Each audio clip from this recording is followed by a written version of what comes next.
If you spent even a little bit of time thinking about how you can get your employees to work toward the goals that you've set for your business, you're really going to benefit from knowing about this model.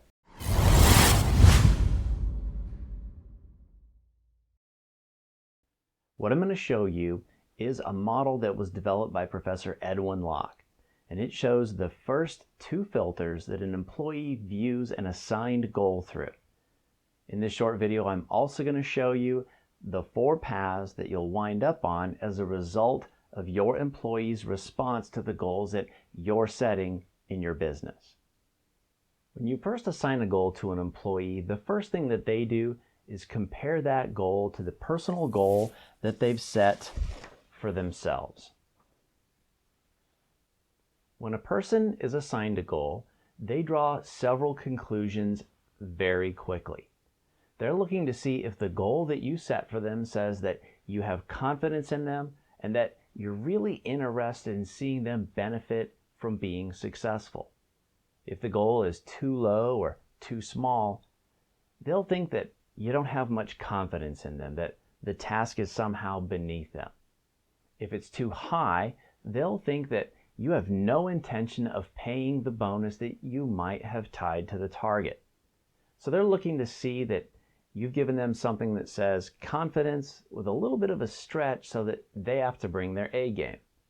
And they want the goal to come with a decent amount of recognition or incentive for delivering a successful result. Occasionally, you'll have an employee that doesn't have a goal for themselves, and we'll talk about what that means here in another minute or so. The second filter, which is actually more important than the first, is self-belief. Self-belief is more important because without it, there's no internal motivation.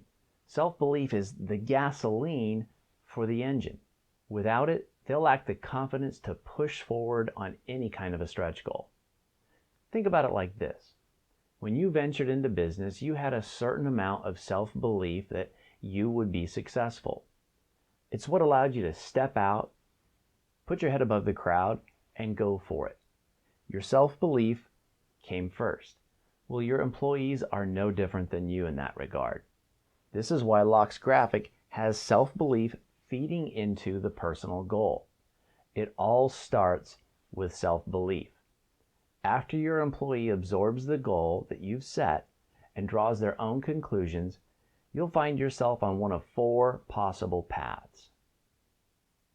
Number 1 is outright rejection. This happens most often because leadership has missed the mark on setting the goal. Now, there could be a couple of causes for this. Maybe you set the goal far too high, or you didn't add in a reward that motivates the required effort. Usually what you get here is lip service. You'll get a level of performance that's a little better than the prior results, but always comes up short of the goal. If this happens to you a few quarters in a row and you know that you were pushing hard for something that was amazingly high, then you'll need to reevaluate your approach to goal setting. What are some of the things that you need to look for? Well, is sales having the client meetings that they need to have to bring in the business and produce the revenue goal that you've set? If not, you can bet that your other employees already know about it. Do you have the financing in place to bring the growth that you're requiring the team to hit? If not, you can also bet that your team already knows about it. How about the equipment and the staffing needed to deliver the product? Or are you redesigning processes to improve results? If you don't have a plan, the momentum, and have the things lined up so that the goal that you've set can be successfully worked, your team already knows. These sorts of issues make it difficult for people to believe and commit to a goal. So if your team outright rejects the goal, take a look at the signals that you're sending and whether or not they really are set up for a successful shot at the goal. Number 2 is coaching. When you find yourself on this path, you've taken care of the things that you need to. Your team has the resources that they need. They have the skills, they have the training. They just need to be coached up a bit and shown how they can get there. Their self-belief needs a boost. Again, that's on leadership, and you'll need to elaborate more on just exactly how they're going to succeed. It's possible that you haven't communicated the path to success very well. And that takes us back to my opening statement. If your team outright rejects the goal, then you need to look at what you're saying and doing as leadership. Number 3 is rejection and dismissal. You get here because you've done everything that you need to. You've provided the resources, you've provided the coaching, but the issue is that the employee doesn't have a personal goal, doesn't even want to set a personal goal, and so no amount of coaching is going to improve their interest in achieving the business goal.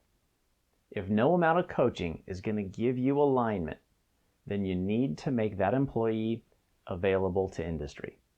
Let them go and get someone on board who's ready to go after the goal. That's what's best for your business. It's what's best for the other employees. It's really what's best for that employee. Number 4 is execution, the holy grail. This is where your employee is aligned with you and the business goal. You've provided the resources and they have the self-belief to get it done. Once you're here, it gets easier to set larger and larger goals. In fact, if you read the post that goes with this video, you'll find that many of your employees will bring you ideas on how to stretch the goal a little bit further. I hope this helps you out in identifying any issues that you and your team might be having in achieving goals in your business. Don't forget to click the subscribe button so that you can get easier access to more of these helpful short videos.